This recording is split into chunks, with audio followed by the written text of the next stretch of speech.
Trump, senhoras e senhores, parece que venceu as eleições de 26. Nós testemunhamos o mais chocante golpe político da história moderna. Isso já nem é mais um jogo de vários movimentos, é cheque-mate, ou talvez até mate sem cheque. Mas como Boris Butkiv, acho que sim, Butkiv, que dá um uppercut. E pronto, uppercut e acabou. Fim de jogo. Aliás, Butkiv era operário de palco no Taganka e depois virou ator e boxeador. E o que acontece é o seguinte, ou seja, uma derrota total. Vou falar mais detalhadamente sobre a maca um pouco mais tarde, mas esses cheques de $2.000 ou mais foram para todos que foram significativamente afetados pelas tarifas alfandegárias impostas por Trump. Parte dessas tarifas vai para quem foi prejudicado e parte vai para o pagamento da dívida externa dos Estados Unidos da América. Ou seja, digamos assim, pessoas menos instruídas, vamos chamá-las assim, vão ficar extremamente felizes com o dinheiro que receberam. E os um pouco mais instruídos vão se alegrar pelo fato de que as enormes dívidas dos Estados Unidos da América finalmente começaram a ser pagas. Espera-se uma receita de $500 bilhões até o final de 2026. É de 2025, desculpe. E $1 trilhão, se não me engano, é esperado até o final de 2026, durante o ano de 2026. Se o Supremo Tribunal não intervir, as tarifas não forçarão Trump a devolver o dinheiro do importador. Isso também é possível. Mas então, além disso, mais 5 bombas foram colocadas sob o Partido Democrata, o que, claro, vai influenciar positivamente a vida do país e as eleições de 26. Paralelamente, vou dizer que os democratas estão em completo choque. Bernie Sanders acusa Schumer. Os moderados acusam os progressistas. Os chamados progressistas exigem comunismo e fuzilamentos. Bem, como de costume. E nesse contexto, até mesmo um fracasso selvagem.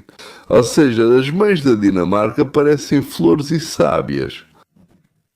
Tenho medo de não conseguir encaixar tudo isso em um episódio só. Por isso, provavelmente vou tentar. Mas provavelmente vou ter que dividir em 2 partes. Tanto a primeira quanto a segunda no mesmo dia, com alguns intervalos na quinta-feira. Isso será lançado com algumas horas de diferença. Sim, no final, então, da primeira parte, sim, tenho certeza de que serão 2 partes, não cabe tudo no final da primeira parte. Aqui eu vou contar para vocês sobre um fundo especializado de mais de $4 bilhões para compensação das vítimas de vacinas. De quais vacinas? Das de Covid, certo? E além disso, vou contar para vocês sobre um remédio popular, há muito conhecido, mas redescoberto recentemente. Restaurar, bem, digamos assim, o que foi danificado pela vacina no organismo. E, bem, tudo bem, digamos assim, no final, por assim dizer, vou contar tudo isso para vocês. Então termina o shutdown mais longo da história dos Estados Unidos da América. Ele foi tão longo porque foi sem sentido. Se fosse, digamos, para mudar alguma coisa, para realmente conseguir algo, então talvez fosse possível encontrar um compromisso ali. Eu consigo ou eu encontro isso? Que compromisso razoável é esse? E esse shutdown foi para que o povo ficasse irritado com o Trump. O objetivo final era fazer o povo ficar irritado com o Trump. E, aliás, em parte, os democratas conseguiram o que queriam, claro. O povo quer o fim do shutdown. Queria, e ainda quer agora. E estão irritados com todos que estão no poder e que prometeram a eles uma vida melhor. Tentaram fazer o melhor, mas terminou como sempre. Trump tem 41% de aprovação e 49% de desaprovação no país. Estar abaixo de 50% não é incomum para presidente, mas 41% é cerca de 4 a 5 pontos menor do que o esperado. Este e todos os outros presidentes gostariam de ver. Como já falamos, os independentes e parte dos democratas que mudaram para o lado do Trump, ou seja, acreditaram que Trump seria significativamente melhor. Significativamente é uma palavra relevante. Continuação, aqui está. Essas mesmas pessoas não viram nenhuma melhora significativa e expressaram sua decepção simplesmente não indo votar. Continuação. 40 dias, o shutdown mais longo da história dos Estados Unidos da América. Tudo pelo que os democratas lutaram literalmente se evaporou em uma única votação de domingo. 8 senadores democratas romperam com o partido e votaram com os republicanos para reabrir o governo. Aqui está o problema: não receberam nada em troca. Sem extensão dos subsídios do Obamacare, atendimento de saúde para imigrantes ilegais, nada. Isso significa o fim do shutdown. Isso tornou Trump mais popular. Ficou claro que isso não foi obra dele, mas sim do Partido Democrata. Falamos sobre isso de novo durante toda a semana passada. Temos muitos dados sobre populistas independentes insatisfeitos, certo? Estamos falando de eleitores da classe trabalhadora, latinos e homens da geração Z que votaram em massa no Trump por acreditarem que ele enfrentaria o establishment e interesses corporativos ignorando seus problemas. Em particular, problemas relacionados ao padrão de vida, preços dos alimentos, acessibilidade e coisas desse tipo. E, infelizmente, muitos desses eleitores acham que nos últimos meses isso está certo ou não. Eles acreditavam que Trump se interessava mais pelo Oriente Médio do que pela América Central, que ele estava mais interessado em política externa do que nos preços dos alimentos. E por isso, como vimos na última terça-feira, esses eleitores independentes insatisfeitos abandonaram os republicanos. A ironia é que esse prolongado fechamento deu a Trump exatamente a oportunidade de que ele precisava, para voltar exatamente àquelas questões internas que atraíram justamente esses insatisfeitos, os eleitores independentes. Em 2024... Trump percebeu que um pássaro voando não é exatamente o que, digamos, os cidadãos do nosso país vão querer. Que eles o seguiram para que ele resolvesse seus problemas do dia a dia. O custo não deixou de lado a medicina necessária, empregos, situação criminal, paz na Armênia, o fim dos assassinatos no Congo e até mesmo a eliminação do arsenal nuclear do Irã. Digamos assim, isso interessa um pouco menos a eles, e é assim que deve ser, comparado à segurança e à saúde dos próprios filhos deles. Mais uma vez, é assim que deve ser. No total, 5 jogadas ou 5 golpes de Donald J. Trump, todos os 5 foram em vão. Talvez no alvo, talvez no 25. A primeira grande política interna que Donald J. Trump acabou de anunciar é grande. É um cheque de dividendos das tarifas de $2.000.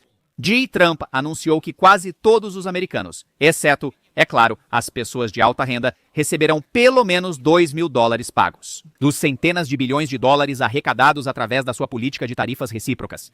De abril a outubro, os Estados Unidos da América arrecadaram cerca de $151 bilhões em receitas tarifárias, e o ministro das Finanças, Scott Bessent, prevê pelo menos 500 bilhões por ano. Isso é significativo, pois ele não está só enviando um cheque de $2.000 para a classe trabalhadora dos Estados Unidos, mas ele também anunciou que o restante dos recursos das tarifas será destinado ao pagamento da dívida. Então essa distribuição dupla é fundamental, porque os americanos precisam sentir, precisam perceber fisicamente como as tarifas são eficazes. E, ao mesmo tempo, eles precisam ter certeza de que qualquer situação futura de dívida ou crise será evitada. E é exatamente aqui que essas tarifas entram em ação. Elas fornecem dinheiro aos contribuintes para ajudar com as despesas e ajudam a quitar a dívida. Então você recebe 2 pelo preço de 1. A segunda proposta inclui um movimento genial e político de xadrez que Trump acabou de fazer, tirando o chão debaixo dos pés de Schumer. Acredito que isso já trouxe muita correção. Lembre-se, os democratas começaram todo esse pesadelo com o fechamento do governo, alegando que os republicanos iriam deixar expirar a prorrogação dos subsídios do Obamacare. E assim, milhões de americanos verão seus prêmios de seguro dobrarem quando esses subsídios expirarem em 31 de dezembro. É por isso que os democratas queriam primeiro uma prorrogação permanente desses subsídios e depois insistiram em uma prorrogação por 1 ano. Trump virou tudo de cabeça para baixo ao propor substituir completamente os subsídios do Obamacare por contas de poupança médica. Isso requer explicação. Quando me obrigam a fazer alguma coisa Pessoalmente, eu sempre fico desconfiado e suspeito que isso é algo que não é para mim, mas para outra pessoa. Caso contrário, por quê? Por que obrigar? Se for tão bom assim, todo mundo vai correr atrás porque é ótimo para eles, certo? Obamacare se sustentava no fato de que dos americanos que trabalhavam, naturalmente daqueles que trabalhavam melhor, estudavam mais, se esforçavam mais. A substância cinzenta oculta sob o crânio são essas pessoas que trabalhavam melhor, trabalhavam mais, produziam mais e recebiam uma recompensa decente. Tirar dinheiro, mesmo que na verdade eles não quisessem um seguro de saúde ou quisessem um muito limitado, depois eles, o governo, transferiam nosso dinheiro diretamente para as companhias de seguro e essas se comprometeram a atender, ou seja, com o nosso dinheiro, aqueles que não pagaram por conta própria. Ou seja, roubo. Roubo de dia, de noite, de manhã, de tarde. Como? Desde a escola? Aliás, com a escola é exatamente a mesma coisa. Então pague pela escola do seu filho. E se quiser colocar em outra escola, não naquela que te deram, disseram, seu filho vai estudar nesta escola. Se eu quiser outra, preciso pagar. E lá, para onde você quer levar seu filho? Eu tenho 5 netos e 2 deles já estudaram em escolas particulares, começando a partir do 5º ano. Mas fomos nós que pagamos, ou seja, nós, quero dizer, minha filha, minha família, fomos nós que pagamos. Como se fosse para uma escola pública obrigatoriamente, e além disso pagávamos separadamente pela escola que escolhemos. Porque se você quer que seu filho não estude em uma boa escola, tem que pagar. Separadamente. O Obamacare é exatamente o mesmo sistema. Se você diz que não precisa do seu seguro de saúde, mesmo assim tem que pagar uma multa por ter recusado. Se você diz que não precisa de jeito nenhum, ou seja, você recebe uma multa. Legal, né? Na Califórnia, se você recusar, tem que pagar multa. $900 por ano, não parece muito, né? E o custo do seguro para pessoas de baixa renda é de $900 por ano para um adulto, claro. Às vezes menos. Você entende alguma coisa disso? Eu entendo uma coisa. Queira ou não queira, use ou não use, o dinheiro tem que estar na mesa, porque eles querem dinheiro, e muito. Disseram que por enquanto isso continuará. Tipo, para estabilizar com o Obamacare, eles ainda precisam pegar mais um pouco de dinheiro dos impostos gerais e depois tudo vai funcionar como um relógio. E aí começou, mas o relógio não era suíço, né? Era chinês. E o dinheiro não basta. Fizeram as contas de novo e até se emocionaram. Por outro lado, as ações das companhias de seguros subiram 1000%, ou seja, 10 vezes desde a aprovação do Obamacare. 10 vezes. Os lucros aumentaram. Os lucros dessas empresas ficaram maiores do que tudo o que já aconteceu antes. Para a nossa civilização, sim. Agora, nos Estados Unidos, existe uma certa forma de poupar dinheiro naturalmente quando os recursos são transferidos para, digamos, uma conta especializada, vamos chamá-la em russo de conta de saúde, certo? E o que você transferiu para lá até certo valor. Esse valor ele não é tributado. E dessa conta você pode pagar tudo o que estiver relacionado à saúde. Sim, medicamentos, médicos, provavelmente academias, pelo que entendi. Bem, com certeza você pode pagar treinadores na academia, pagar vitaminas, aulas de yoga, atividades. Mas isso estava disponível apenas para um pequeno número de pessoas, de um tipo bem específico. Seguros, então, políticas que são pagas, certo? Pagas por empresas farmacêuticas. Aliás, não só pela política, mas também pela mídia. Eles não permitir, liberar, fazer propaganda desse tipo de economia médica para todos. Ou seja, para algum público de nicho, digamos assim, pode, mas para o geral, não. Por quê? Não dá para entender. É isso. Mas o principal que Trump propôs nesse sentido é que os subsídios para os pobres não vão para as companhias de seguro, mas vão diretamente para as pessoas. Para essas contas médicas deles, são contas de saúde. E aí eles mesmos vão procurar seus próprios médicos, remédios e tudo mais, e negociar com eles. Parece ser assim como eles negociam e tudo mais. Ao comprar um carro, você negocia, consulta vários médicos, avalia se ele é bom, ruim, quanto cobra, etc. Nós fazemos tudo isso quando compramos legumes no mercado ou serviços que nos interessam. Isso já começa a valer este ano. Depois, a partir de 1º de janeiro, digamos, o restante de toda essa regulamentação. Isso será um grande golpe para as companhias de seguros, empresas farmacêuticas e uma enorme ajuda para as famílias que precisam de apoio. Bem, ainda tem mais. Ou seja, o seguro de saúde americano não é realmente um seguro. Vou explicar. Foi aí que me confundi. Quando falamos em seguro de saúde, é algo totalmente diferente. Por exemplo, você tem seguro do carro, certo? Então, bem, lá você mesmo coloca gasolina, óleo, se não quiser não coloca.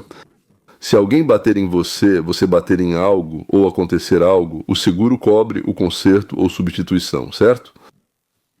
Além disso, depende do quanto você está assegurado, digamos, saúde, seu tratamento, por assim dizer. Bem, em geral, tudo o que está relacionado a isso. Isso é chamado de sinistro, ou seja, um incidente. O seguro do carro não cobre gasolina, óleo, lavagem nem troca de limpadores, certo? E você vai dizer, por que ela deveria cobrir isso? Isso é meio absurdo, né? Por que, digamos, óleo, gasolina? Mas o seguro de saúde, você precisa limpar e clarear os dentes. Vai ao dentista. Eles clareiam e limpam seus dentes. Quem paga por isso? Quem é você? Não, o seguro... Por que afinal deveria ser por você? Bem, quase tudo é pago pelo seguro, mas ele deveria ser um seguro contra acidentes. Nesse caso, nós pagaríamos por ela. São $200 bem, $300 por mês sim, e não o que você paga, não sei quanto. Sim, bem, menos 500, 600 com certeza, isso provavelmente é 900 ou até mais por mês, não por ano. E depois, se for preciso então, ir ao médico, à enfermeira ou descobriram com a inteligência artificial. E o que precisa para prisão de ventre? Sim, foram, compraram e não gastaram quase nada. Então Trump permite fazer o que antes era proibido para a população, ou seja, é permitido algo muito específico, por assim dizer. Sem entrar em detalhes sobre motivos ou maneiras, um grupo da população podia usar isso lá. Para a maioria, não? Agora nós podemos escolher. Ou seja, né, agora temos uma escolha, né, sobre o que queremos fazer. Pagar muito por um serviço completo, né? Ou ir aos médicos que, digamos assim, desculpe, quando você paga muito... Você vai apenas aos médicos para os quais eu vou pagar esse seguro de saúde. Assina o contrato com ela, todos assinaram, né? Se você transfere o dinheiro, e o governo, se for pobre, também adiciona dinheiro. Então ela te diz, agora vá ao Vassia Bookkeeping, e você diz, eu não quero ir a ele, eu quero ir àquele outro. Ele cobra muito, não queremos trabalhar com ele. Não quer, quer, é isso, até logo. Ou fazer um seguro contra acidentes e ir aos médicos que nós escolhemos. Por favor, se você tem dinheiro na conta, negocie com eles. Pronto e acabou. Médicos passarão a agir como vendedores de gadgets, reduzindo preços e melhorando o atendimento. Antes, quem pagava era a companhia de seguros e eles serviam, puxavam o saco deles. Quando você vai à loja, é o cliente, certo? Eles fazem de tudo para agradar. Quando começarmos a pagar por conta própria, eles vão servir a nós, e não às companhias de seguros. Trump virou isso de cabeça para baixo, propondo substituir totalmente os subsídios do Obamacare por contas de poupança de saúde que direcionam o dinheiro diretamente para as pessoas e não para as companhias de seguros gananciosas, de quem as ações subiram 1000% desde que o Obamacare foi aprovado há 15 anos. Por isso, as principais companhias de seguros apoiaram o Obamacare. E foi uma jogada absolutamente brilhante, pois resolve o problema dos prêmios que sobem rápido, retirando recursos de seguradoras que aumentam preços artificialmente. Mas isso também tirou o chão debaixo dos pés do Schumer. A única alavanca dele e dos democratas na paralisação do governo era afirmar que os democratas tentavam impedir os republicanos de deixar os subsídios expirarem. Novamente, esse foi um movimento político absolutamente brilhante por parte do Trump. Para acabar com Shadroy Taun e resolver o problema dos prêmios de seguro em alta, desviando das seguradoras gananciosas e enviando o dinheiro direto aos americanos para gastarem como quiserem. Schumer já não tinha mais alavancas de pressão. Pagamos médico e remédios, mas não precisei gastar. O dinheiro ficou guardado e rendeu lucro. Em terceiro lugar, o Trump acabou de instruir a Agência Federal de Financiamento Habitacional, ou seja, a FA, a introduzir uma opção de hipoteca de 50 anos especialmente desenvolvida para ajudar os jovens americanos a conseguirem comprar uma casa, reduzindo os pagamentos mensais. Então, aqui estamos falando do empréstimo mais longo com os pagamentos mais baixos possíveis. Isso também precisa ser explicado. Suponha que você precise de um empréstimo para comprar uma casa, chamado hipoteca. Bem, imagine, são 500, 300 mil dólares. Então, estou pegando esse número só para facilitar o entendimento. E você pega esse valor para comprar uma casa, digamos, por 15 anos a 5% ao ano. O que são esses 5%? Isso é o banco dizendo, eu preciso lucrar com o meu dinheiro. Né? Então você tem, digamos, 500 mil, mas você vai me pagar 5% por esse dinheiro. Todo mês, todo ano. Ou seja, no total, 15 anos a 5% ao ano. Nesse caso, você vai pagar todo mês 2.372 dólares. E em 15 anos terá pago totalmente a casa. Você pode vender a casa, mas se vender, parte do dinheiro vai para você. E o que ainda deve ao banco será repassado ao banco. Ou seja, é uma quantia considerável, uma quantia significativa. Roosevelt, em sua época, criou o empréstimo hipotecário de 30 anos. Pagando 5% ao ano, agora seria assim. 1.610 dólares mensais, bem menos. Mas o empréstimo, então, você paga agora por 30 anos. Se você continua morando, não vende, não se muda, nem aluga a mesma casa, são 30 anos. Ou seja, no final das contas, você vai pagar muito mais dinheiro. Mas mensalmente, pelo menos agora, enquanto você não tem, você paga 1.610. Os americanos, em média, vivem 5 anos em uma casa ou em um apartamento. Ou seja, você está pagando menos agora e depois vende a casa ou o apartamento e compra outra coisa. Parte do dinheiro fica com você e outra é usada para quitar o financiamento imobiliário com o banco. Pronto, tudo certo. Então, agora, o que está acontecendo agora? Trump diz, senhores, vamos criar uma oportunidade para que nossos jovens que vão comprar casas tenham uma escolha. Pagar muito pouco, mas por muito tempo ou a qualquer momento. Embora eles possam dobrar o pagamento, que seja mais rápido. Então, digamos, pagam mais, mas digamos, quitam tudo mais rápido. E ele propõe, vamos dar às pessoas a oportunidade de pegar um empréstimo por 50 anos, ou seja, esses 50 anos são, digamos, uma quantia enorme de dinheiro, mas ninguém realmente espera pagar durante todos os 50 anos. Então, é isso que você tem.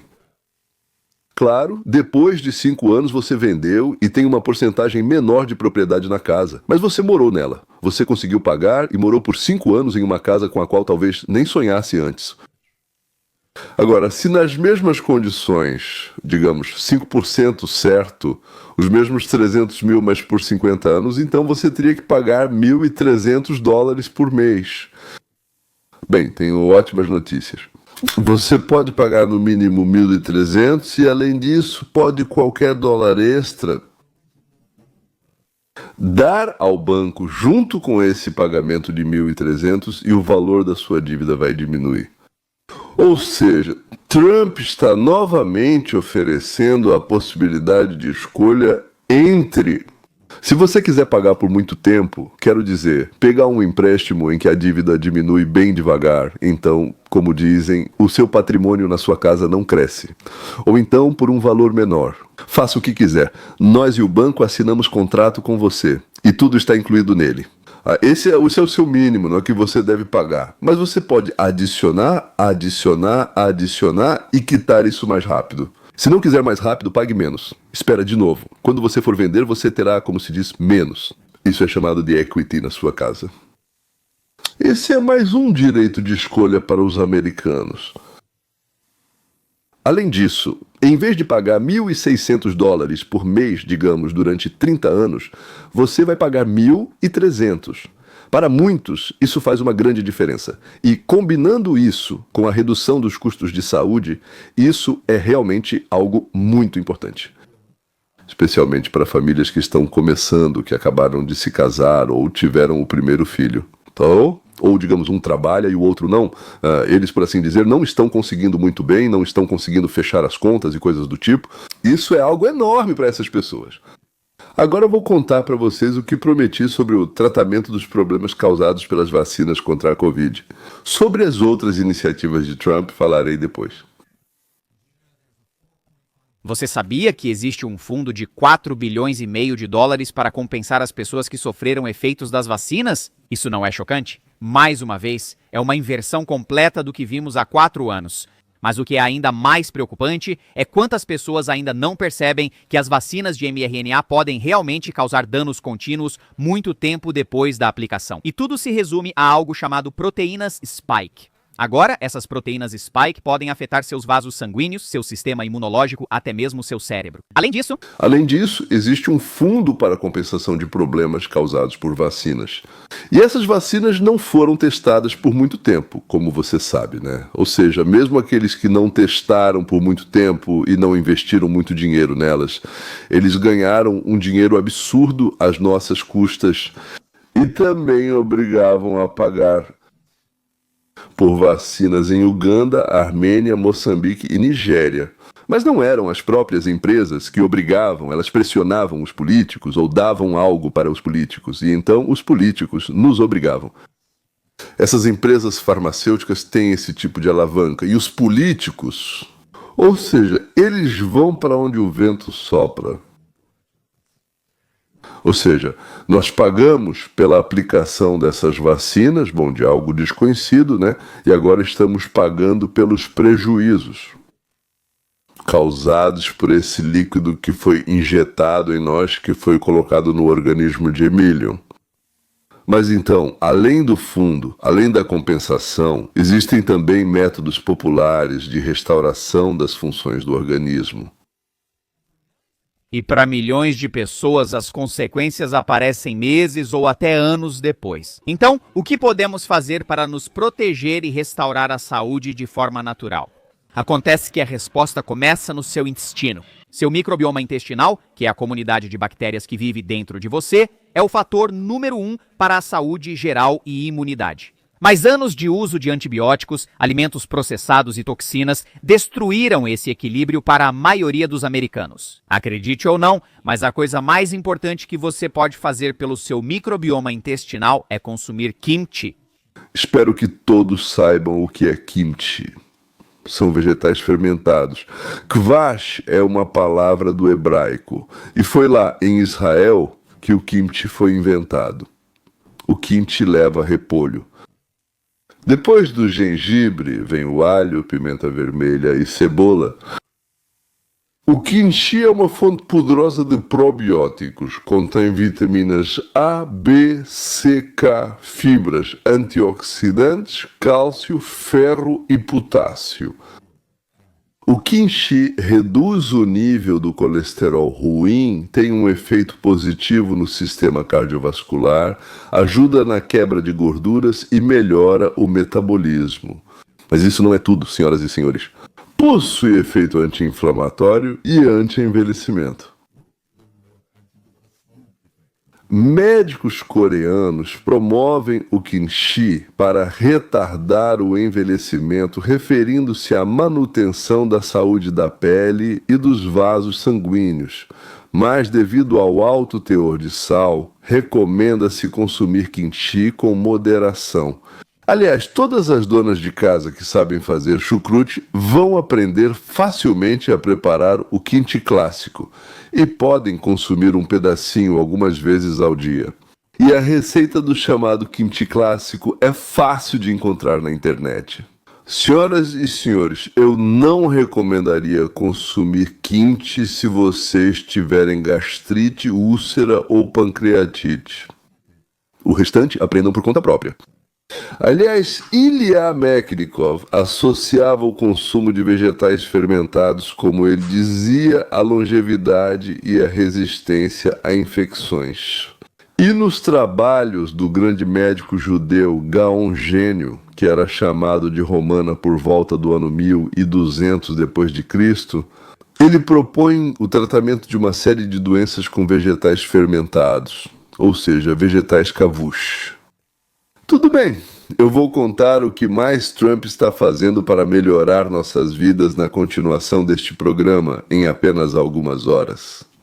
Por enquanto, até a próxima vez.